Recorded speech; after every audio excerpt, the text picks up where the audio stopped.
Programme में आपको खुशामदीद कहते हैं। मैं असदुल्ला खान हूँ। वीकेंड के दौरान एक ख़बर बहुत ज़्यादा ज़ेर बहस रही और वो ये ख़बर थी कि आसिफ जरदारी साहब पर अपना ओहदा छोड़ने के लिए दबाव है और उनसे ये मुतालबा किया जा रहा है कि वो अपना ओहदा छोड़ दें। अब ख़बर देने वाले हमारे सहाफ़ी दोस्त ने ये नहीं बताया कि उन पर दबाव किसका है और क्यों है।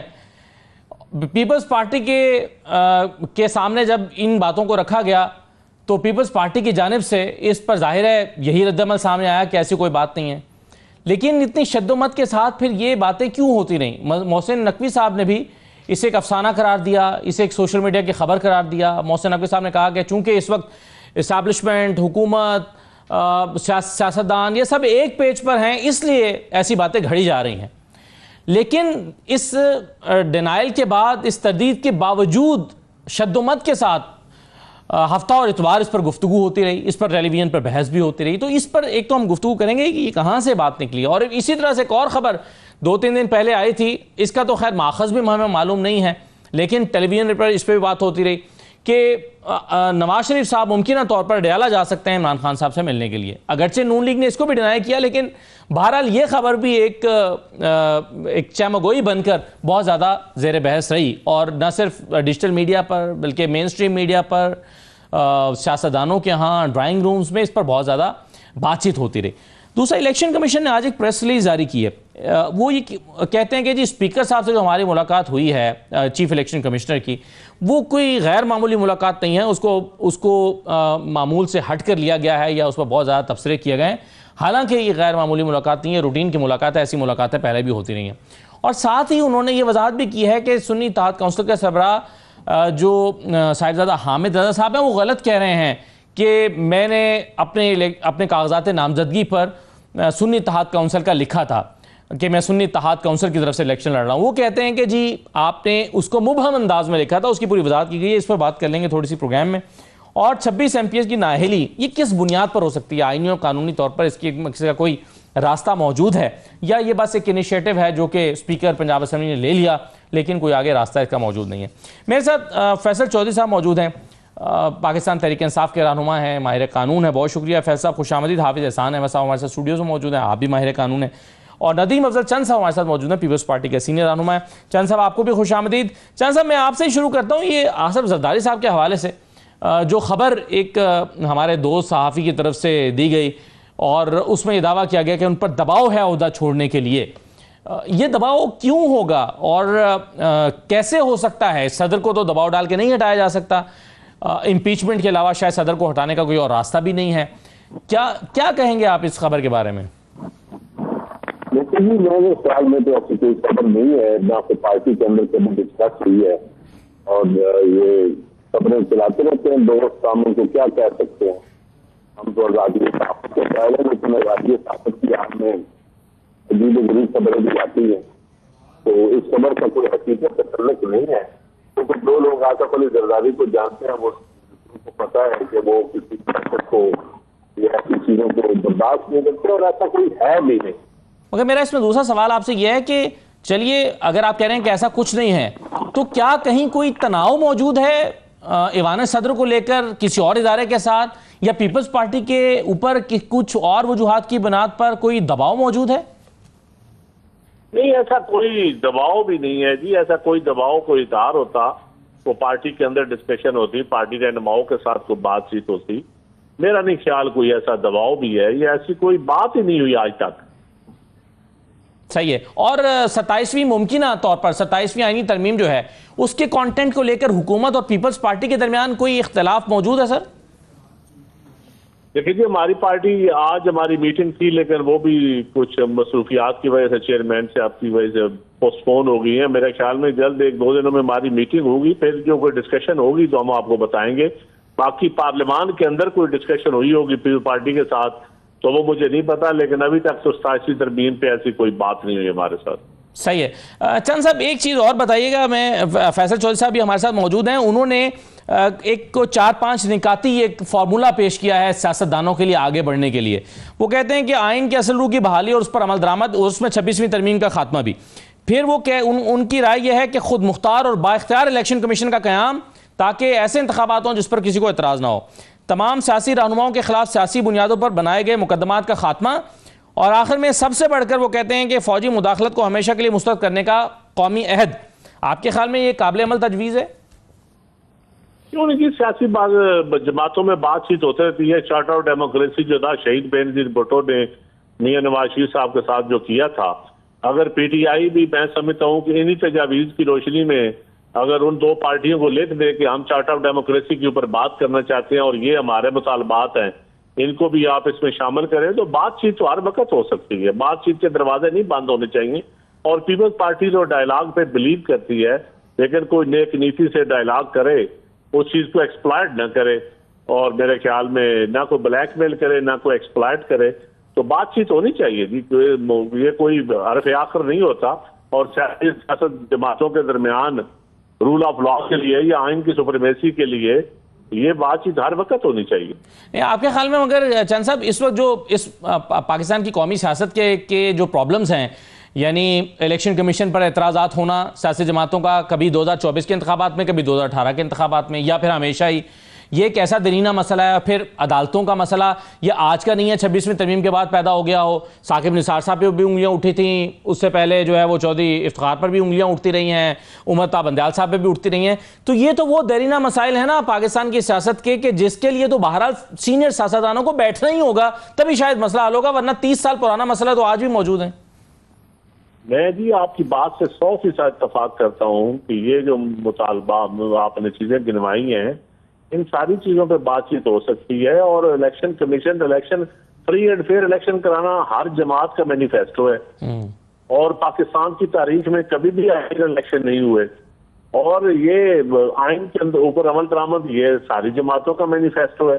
तो अगर कोई एक दो चीजों पे इख्तिलाफ भी होगा, जिस तरह 26वीं आइनी तरमीम है जो पीपल पार्टी ने की है, लेकिन उसकी असल जो हम नताइज हासिल करना चाहते थे शायद 100% वो ना हुए हों, लेकिन बातचीत तो होनी चाहिए। हम तो रिफॉर्म के, अमेंडमेंट्स के, सारी चीजों के कायल हैं, और पीपल्स पार्टी बिल्कुल मैं समझता हूँ पॉलिटिकल बातचीत के ऊपर हमेशा वेलकम करेगी और अप्रिशिएट करेगी।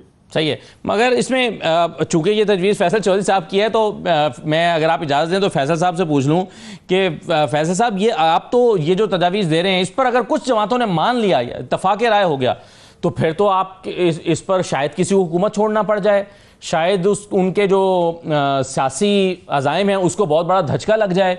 तो क्यों कोई कुछ सियासी जमातें इस पर जो है वो अमल दरामद करने के लिए राजी होंगी? जो फंसी हुई हैं, जो अपोजिशन में है, जैसे कि पीटीआई है, उनको शायद सूट करता हो, सारी सियासी जमातों को तो सियासी तौर पर सूट नहीं करता ये। Thank you Asad. सबसे पहली बात यह है, ये पार्टी स्पेसिफिक तजावीज़ नहीं है।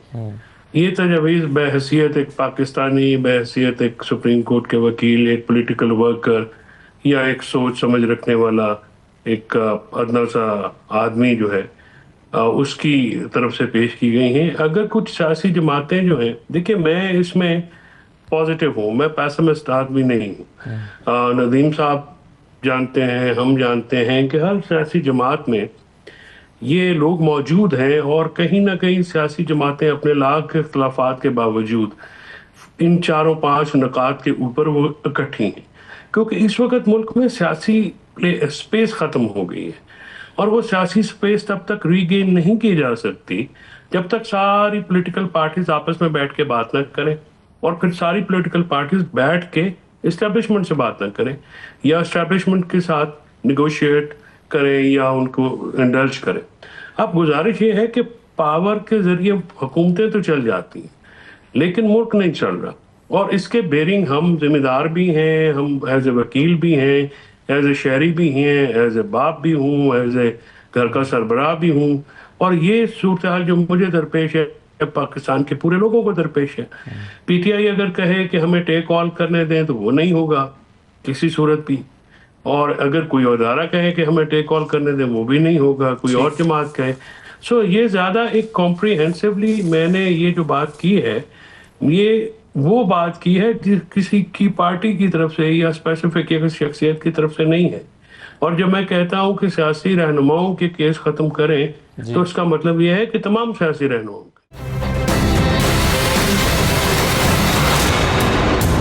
चंद साहब, एक तो ये बता दीजिए कि जरदारी साहब की हेल्थ इस वक्त कैसी है? क्या खुदा ना खासा इस बात का कोई खदशा है कि वो हेल्थ की बुनियाद पर कहें कि मैं आराम करना चाहता हूं और वो कंटिन्यू ना करना चाहें? अब ये जाहिर है हम एजम्पशंस की बुनियाद पर बात कर रहे हैं, लेकिन हेल्थ के हवाले से सवाल मैं आपसे करना चाह रहा था। देखिए जी, उनकी सेहत माशाल्लाह बिल्कुल ठीक है और कोई ऐसा इशू नहीं है और तमाम मीटिंग वो कर रहे हैं और हर किस्म की मीटिंग ले रहे हैं और जो प्रेसिडेंट के इख्तियारात होते हैं उसको भरपूर इस्तेमाल करते हैं और जो गवर्नमेंट को सपोर्ट चाहिए, जो रियासत को सपोर्ट चाहिए, वो आसिफ अली जरदारी से कदावर शख्सियात और कौन सी हो सकती है?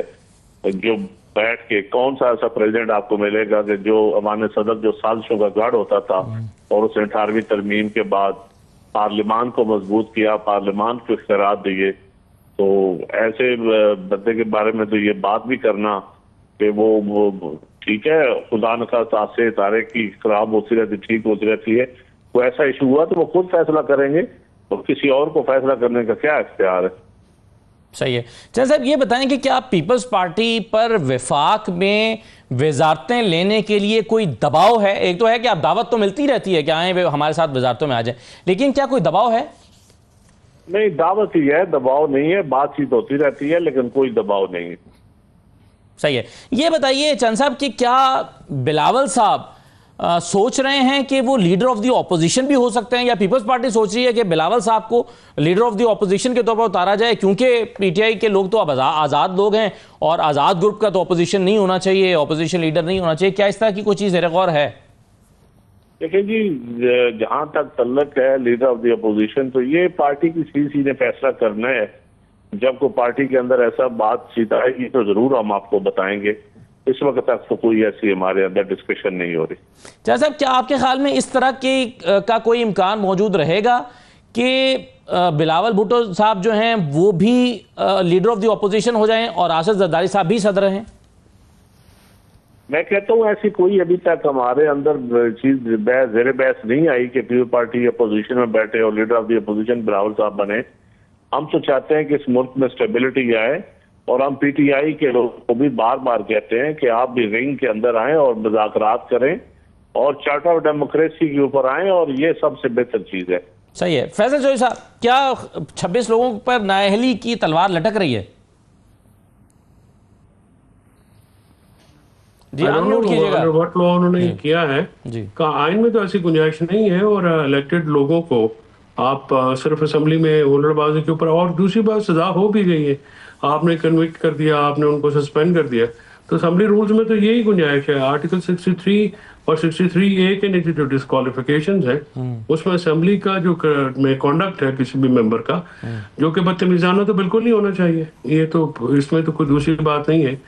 वो कोई भी खातून हो, मरियम बीबी हो, शीरी मजारी हो, सनम हो, आलिया हमजा हो, शीरी अपना डॉक्टर यास्मीन राशिद हो, सबको इक्वली ट्रीट करना चाहिए, रिस्पेक्ट से ट्रीट करना चाहिए, हमारी रवायत है। हाफिज साहब, आपके ख्याल में ये जो उन्होंने स्टेटमेंट दिया कि गलत बयानी पर अगर वज़ीर-ए-आज़म नाअहल हो सकता है तो ईवान में तमाशा बनाने पर क्यों नहीं हो सकता? क्या इन दोनों चीज़ों में ममासलत है? यानी दो वज़ीर-ए-आज़म को हमारे, यानी एक नवाज शरीफ साहब को अदालत ने नाअहल किया, एक यूसुफ रज़ा गिलानी साहब को तौहीन अदालत में किया, तो क्या गलत बयानी पर कोई वज़ीर-ए-आज़म का नाअहल होना और हुल्लड़बाजी करने या एहतजाज करने पर अरकान का नाअहल होना, इनमें मुमासलत है? असद, इसके तीन मैं समझता हूँ एरिया हैं। एक ये है, नंबर 1 कि क्या इस तरह का हाउस के अंदर आप कोई मेंबर डिसऑर्डर करे, पाकिस्तान क्या दुनिया भर के अंदर जो है ये कोई डिस्क्वालिफिकेशन नहीं आ सकती। और जो हमारे 97 के पंजाब असम्बली के रूल्स हैं 211 से लेकर 231 तक, उसके अंदर जो 3 आपके पास ऑप्शन है, एक ये है कि आप 15 दिन के लिए सस्पेंड कर सकते हैं, और ये स्पीकर का प्रेरोगेटिव है। उसके बाद अगला जो आपका आता है वो ये है कि आप किसी कमेटी के अंदर मेंबर कह देते हैं, आप रिप्रिमांड कर सकते हैं, उसे एक्सपेल कर सकते हैं। और तीसरा ये है कि अगर आप फिजिकल वहाँ पे कोई काम करते हैं या ऐसी कोई चीज़ आती है जो क्रिमिनल ऑफेंस की वायलेशंस है, तो आप किसी भी पुलिस स्टेशन के अंदर जाके अपने केस को रजिस्टर्ड करवा सकते हैं। अब जिस तरह स्पीकर साहब ने ये सारा प्रोसेस बनाया है वो ये है, और जिस तरह इलेक्शन कमीशन ऑफ पाकिस्तान के अंदर ना, इलेक्शन कमीशन ऑफ पाकिस्तान की जो रिस्ट्रिक्शन है, और जिस तरह आज कह रहे थे जी आर्टिकल 63 के क्लॉज 2 जो है उसके मुताबिक स्पीकर बाउंड है कि वो 30 डेज़ के अंदर भिजवाए, वो 63(2) उस वक्त बाउंड है जब 63 की डिस्क्वालिफिकेशंस के अंदर कोई शख्स आता है और जिस जजमेंट की तरफ वो इशारा दे रहे थे वो थे कि किसी आप कोर्ट से कॉन्विक्ट आएँ, उसके अंदर आपका अनसाउंड माइंड है, आप किसी जगह सज़ा हो जाते हैं, आप किसी जगह इंसॉल्वेंट हो जाते हैं, तो फिर एक रेफरेंस जो है वो स्पीकर बनाता है और उसके बाद इलेक्शन कमीशन ऑफ पाकिस्तान को भिजवाता है। तो जिस कॉन्टेक्स्ट के अंदर ये रेफरेंस किया है, ना स्पीकर एलिजिबल है कि उन चीज़ों को इनिशिएट करे, ना उसका वो लीगल ऑथराइजेशन है कॉन्स्टिट्यूशन की, ना इलेक्शन कमीशन ऑफ पाकिस्तान की जुरिस्डिक्शन है कि इस मामले को वो डील करे, चूँकि ये इंटरनल हाउस का एक मामला है जो डिसऑर्डर का है। वहाँ पर इन्हें मिल बैठ के करना ये चाहिए कि एक रिस्पेक्ट है, नहीं गालम गलोच होना चाहिए, नहीं खवातीन से बदतमीज़ी होनी चाहिए, नहीं हाउस को उस लेवल पे लेके जाना चाहिए कि जिसका हाउस का डेकोरम वो मैक्स, और वो पाकिस्तान के स्पीकर के पास भी है, प्रोविंशियल असेंबलीज के पास भी है। जो प्रेसिडेंट उन्होंने सेट की है, ये जिन जजमेंट्स को उन्होंने रिलाय किया है, नंबर वन ये है कि ये कॉन्स्टिट्यूशनली या लीगली मुनासिब नहीं है। स्पीकर का रोल ये है कि अगर उस पर प्रेशर भी आता है कि आपने कोई काम करना है तो उस प्रेशर को एब्जॉर्ब करे, लीडर ऑफ द हाउस के साथ बैठे, लीडर ऑफ द ऑपोजिशन के साथ बैठे।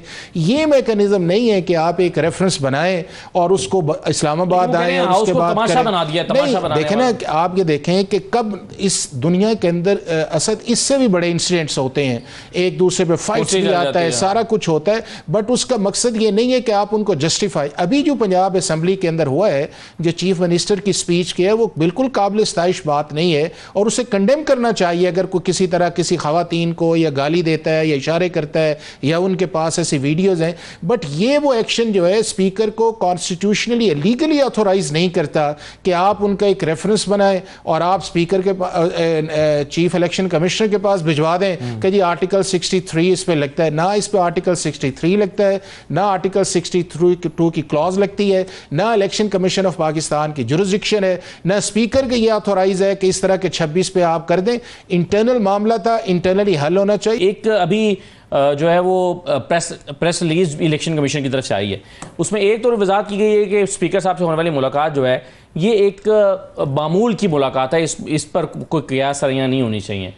दूसरा एक बड़ा इंपॉर्टेंट इशू इसमें टेकअप किया गया है और वो है साहिबजादा हामिद रजा साहब का जो बार बार का बयान है जिसमें वो ये कहते हैं कि मुझे तो मेरे कागजात नामजदगी पर लिखा हुआ था कि मैं सुन्नी इत्तेहाद काउंसिल का हूँ, मुझे तस्लीम नहीं किया गया, इसलिए तो हम एक पार्लिमानी पार्टी नहीं है। बल्कि मेरे प्रोग्राम में वो इसकी वजाहत कर रहे थे 2 दिन पहले, जरा सुन लीजिए कि उन्होंने क्या कहा है। आपने 39 को डिक्लेयर किया ऑन दिस ग्राउंड कि उनके नॉमिनेशन पेपर पे पीटीआई लिखा हुआ है, ऐसे ही है ना सर? तो मेरे नॉमिनेशन पेपर तो ऐसे ही लिखा हुआ है। Why those 39 are being declared PTI. तो ये है कि सुन्नी इत्तेहाद काउंसिल के सरबराह तो खुद सुन्नी इत्तेहाद काउंसिल पे इलेक्शन नहीं लड़े। That's what I am saying. जब काजी साहब ने मुझे अदालत में बुलाया था तो बड़े कर्रो फर्क के साथ बुलाया गया था कि इसके नॉमिनेशन पेपर के अंदर पीटीआई लिखा होगा या इंडिपेंडेंट लिखा होगा। जब मेरा नॉमिनेशन पेपर अदालत में लाया गया तो वहां पर 4 ऑनरेबल जजेस थे जिन्होंने जब मेरा नॉमिनेशन पेपर खोला उन्होंने कहा इसके ऊपर तो SIC लिखा हुआ है। उन्होंने इलेक्शन कमीशन से ये बात कही, ऑन द रिकॉर्ड है कि योर केस इज फिनिश्ड।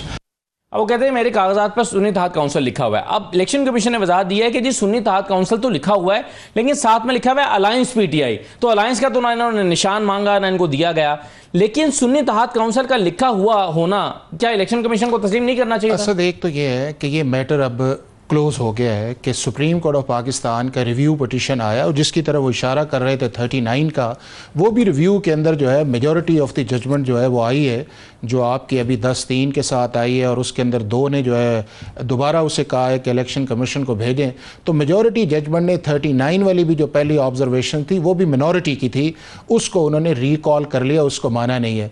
दूसरा ये है कि जो पहली जजमेंट आई थी वो सारी की सारी आई थी कि एक वो था कि आप इलेक्शन कमीशन ने 39 को रिकग्नाइज किया और दूसरे 41 वो थे जिसके अंदर उन्होंने कहा कि जी हमें इसके अंदर आपकी गाइडेंस चाहिए। तो वो सारे के सारे जो 80 लोग थे वो भी जजमेंट रिकॉल आ गई।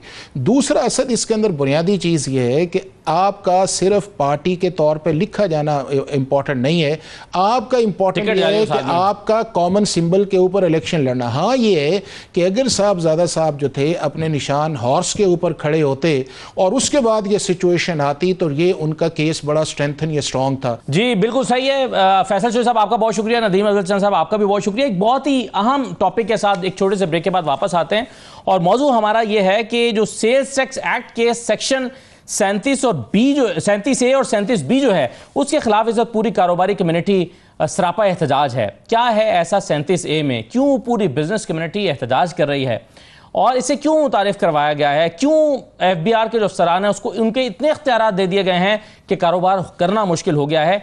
एक छोटे से ब्रेक के बाद से बात करते हैं, हमारे साथ रहिए।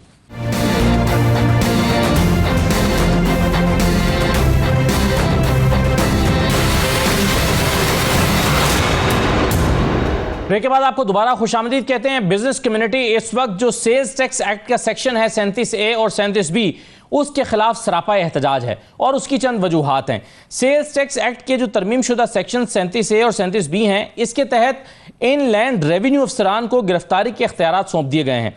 अब सवाल इसमें यह पैदा होता है कि सेल्स टैक्स एक्ट की शिकों में नई तरमीम के कारोबार और सरमायाकारी पर कौन से मनफी असरात होंगे। यह भी सवाल अहम है कि माजी में FBR अफसरान की जानिब से इख्तियारात से तजावुज़ जैसे इल्ज़ामात के बावजूद हालिया नए इख्तियारात देने का इक़दाम क्यों उठाया गया। सदर लाहौर चैम्बर का कहना यह है कि 37A की सज़ा सिर्फ बिजनेस कम्युनिटी नहीं बल्कि पूरा पाकिस्तान भुगतेगा। जबकि कराची चैम्बर के जो सदर हैं उन्होंने कहा है कि FBR अफसरान को पुलिस के 15 SHOs जितने इख्तियारात दे दिए गए हैं। कराची चैम्बर के सदर का यह भी कहना है कि FBR अफसरान बिजनेस कम्युनिटी को ब्लैकमेल, हिरासा और गिरफ्तार करने का कानूनी जवाज बनाएंगे। लाहौर चैम्बर के सदर का कहना है कि हुकूमत ने होश के नाखुन न लिए तो मौजूदा हुकूमत का इक़्तिदार ख़त्म करने के लिए यही कानून काफ़ी होगा। फैसलाबाद के जो चैम्बर के सदर हैं वो कहते हैं कि वज़ीर आज़म और वज़ीर ख़जाना खुद एतराफ़ करते हैं कि FBR में सालाना 7 से 8 अरब रुपए की चोरी होती है, फिर भी कानून सिर्फ टैक्स देने वालों के गले में डाला जा रहा है। ये कानून क्यों बनाया गया और इस कानून के अब क्या मनफी असरात मुरतब होंगे पाकिस्तान की कारोबार पर और फिर पाकिस्तान की मईशत पर, इसी पर हम बात करेंगे। हमारे साथ मियाँ अबूज़र शाद साहब मौजूद हैं, सदर हैं Lahore chamber of commerce and industry के। मियाँ साहब आपको खुशामदीद कहते हैं और हाफिज़ एहसान साहब भी हमारे साथ मौजूद हैं। आप टैक्स एक्सपर्ट भी हैं, हमारे पास तो माहिर कानून के तौर पर हमेशा आते हैं, लेकिन बेसिकली आपकी टैक्स के हवाले से काफ़ी कमांड है। तो मुझे एक तो मियाँ साहब ये बताइए कि 37A और 37B इसका क्या मनफी असर आपके कारोबार पर मुरतब हो रहा है जिसकी वजह से आप सरापा एहतजाज हैं?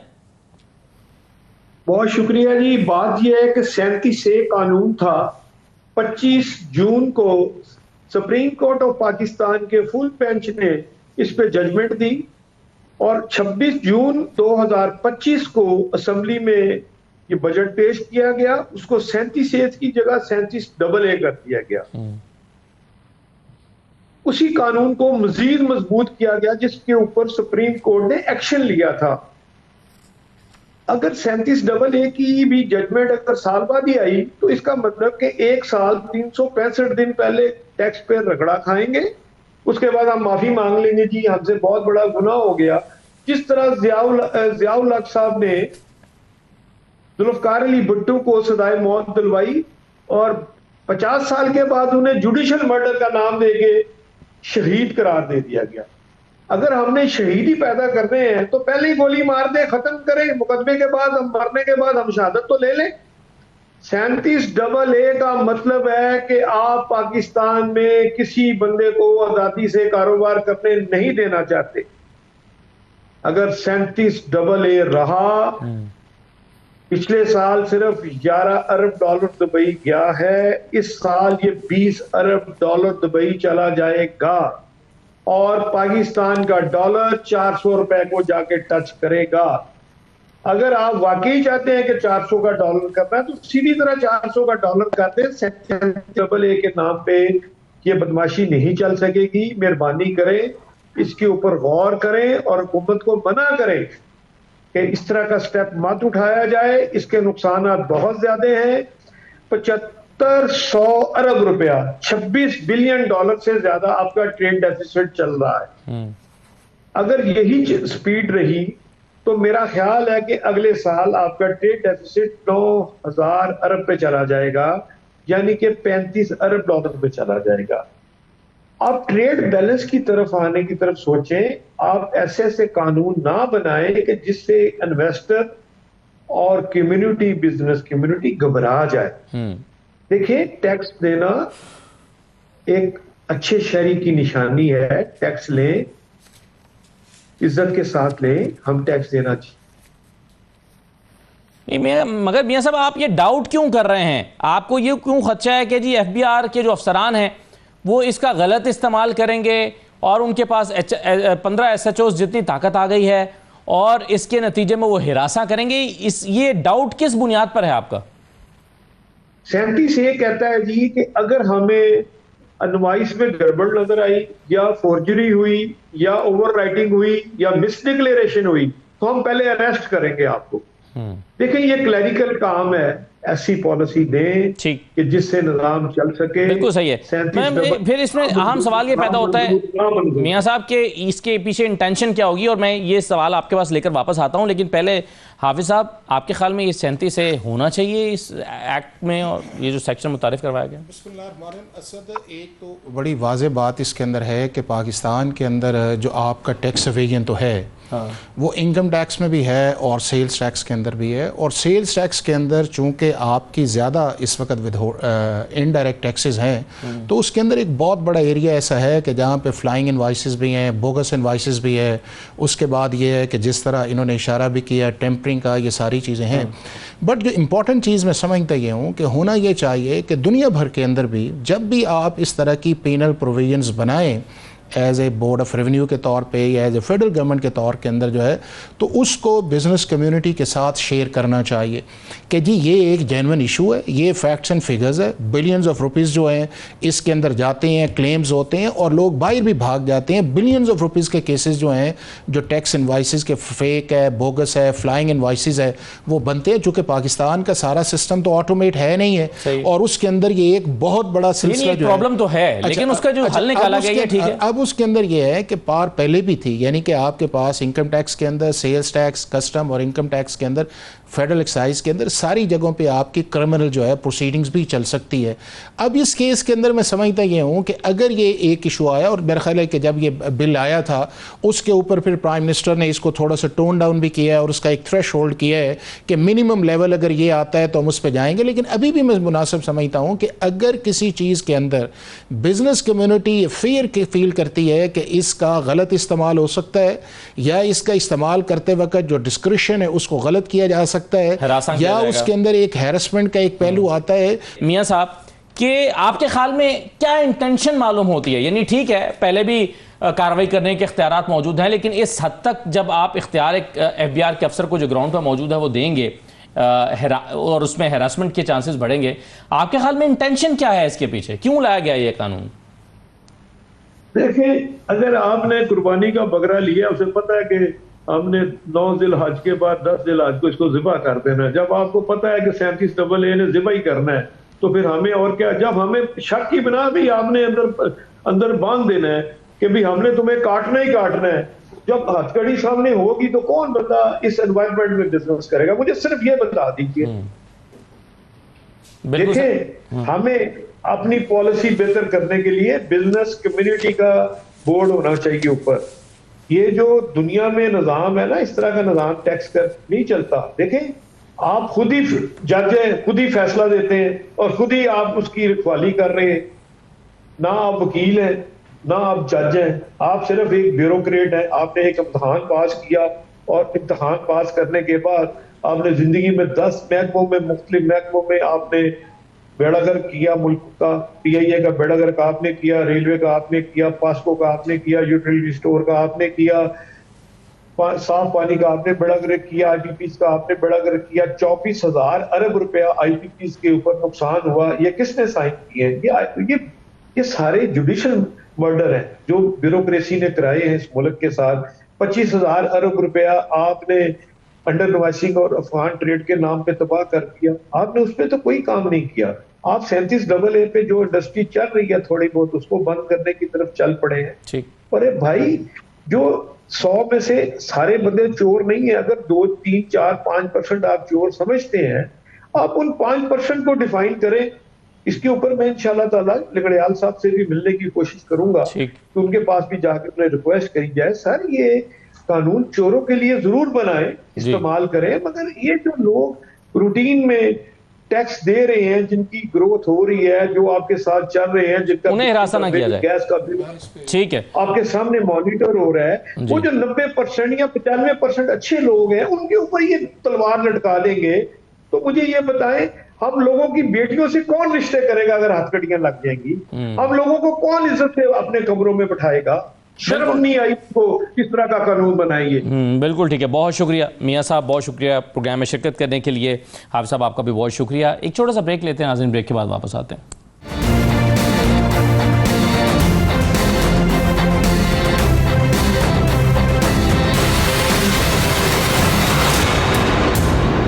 ब्रेक के बाद आपको दोबारा खुशामदीद कहते हैं। इस्लाम अमन का दीन है, अमन का पैगाम देता है, ये दीन रहमत है और अमन के फ़रोग का ही पैगाम हमेशा इस्लाम ने दिया है।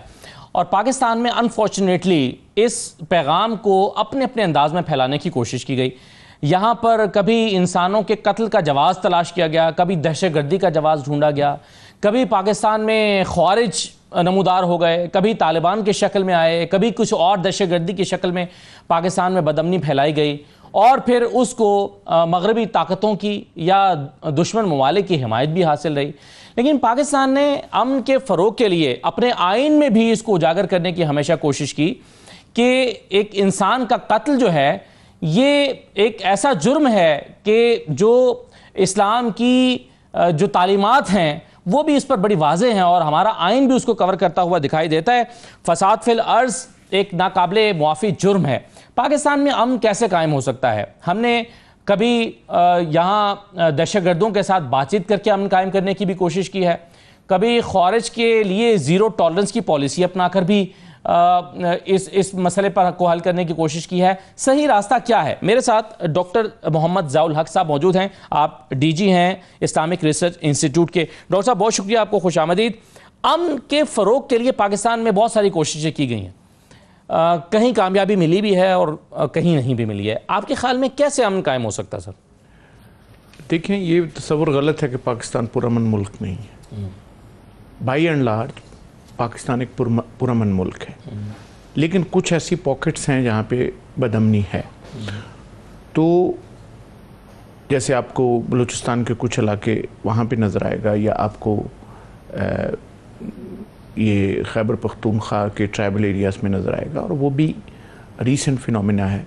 हमने एक दफ़ा सक्सेसफुली टेररिज्म को ख़त्म करके, ये पाकिस्तान वाहिद मुल्क है दुनिया में जिसने एक दफ़ा टेररिज्म को ख़त्म करके अपनी रिट कायम की, और आप आज भी पाकिस्तान की सरजमीन का 1 इंच भी किसी टेररिस्ट ग्रुप के कब्ज़े में नहीं है।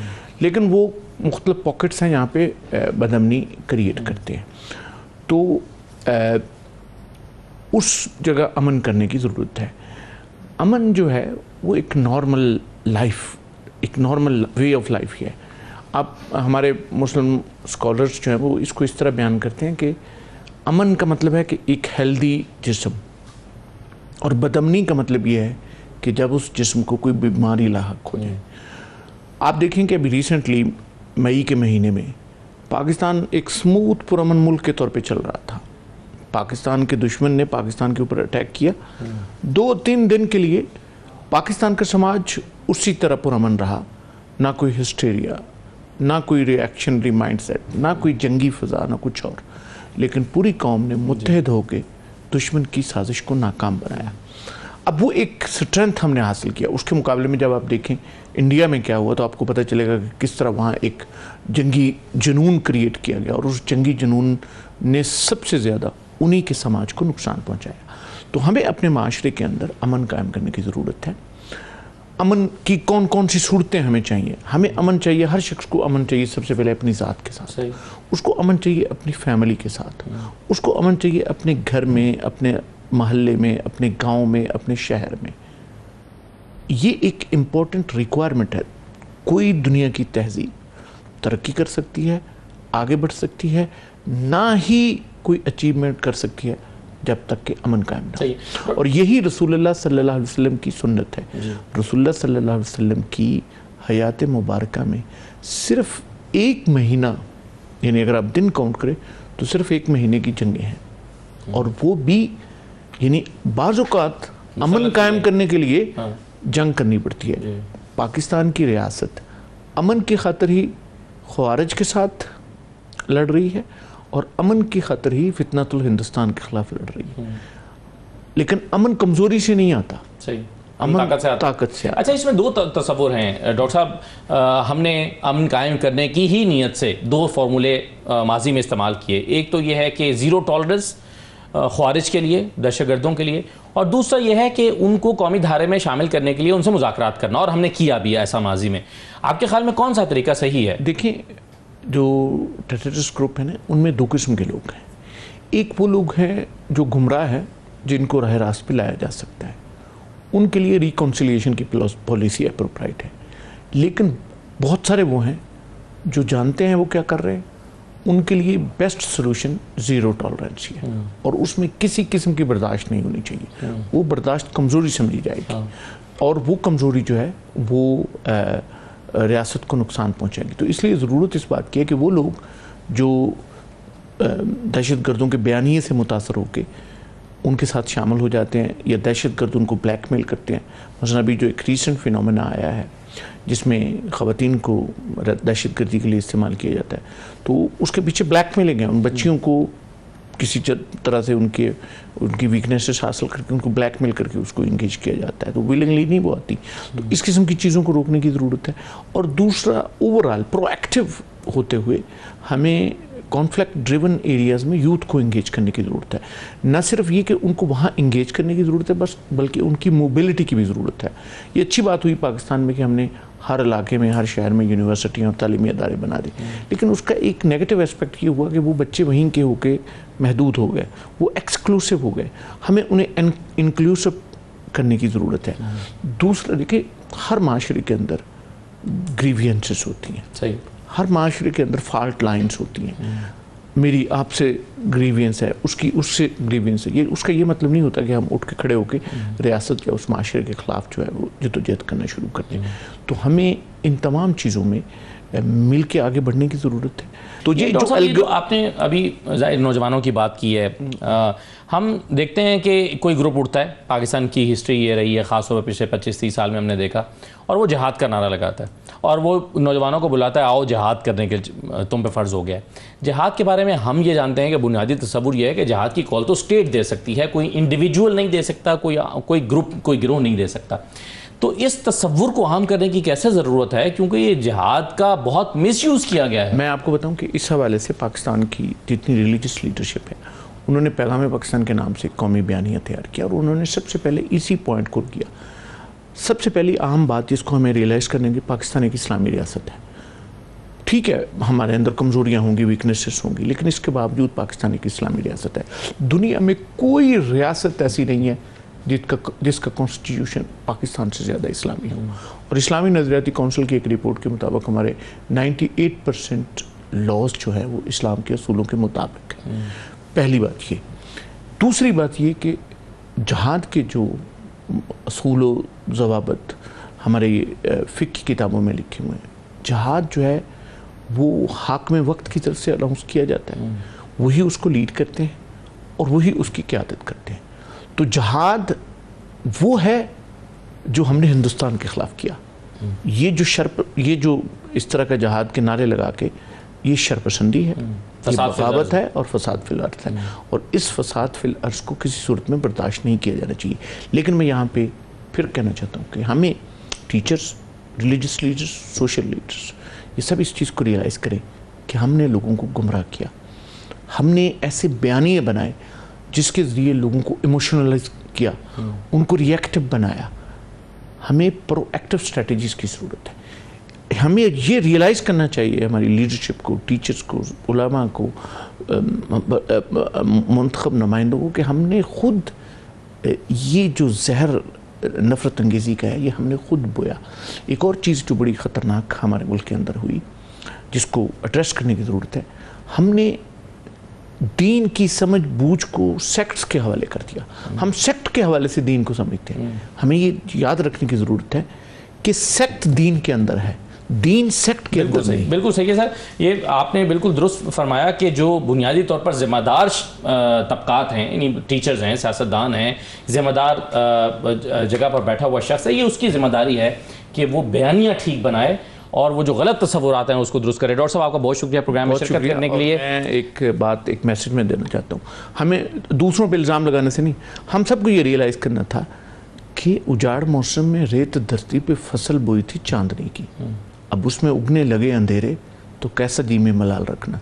तुम ऐसा करना, कोई जुगनू कोई सितारा संभाल रखना, मेरे अंधेरों की फिक्र छोड़ो, तुम अपने घर का ख्याल रखो। बहुत शुक्रिया, तो हमें अपने घर का ख्याल रखने की बहुत शुक्रिया डॉक्टर साहब प्रोग्राम में शिरकत करने के लिए। आज का प्रोग्राम था नाज़रीन, इजाज़त दीजिए, अल्लाह हाफ़िज़।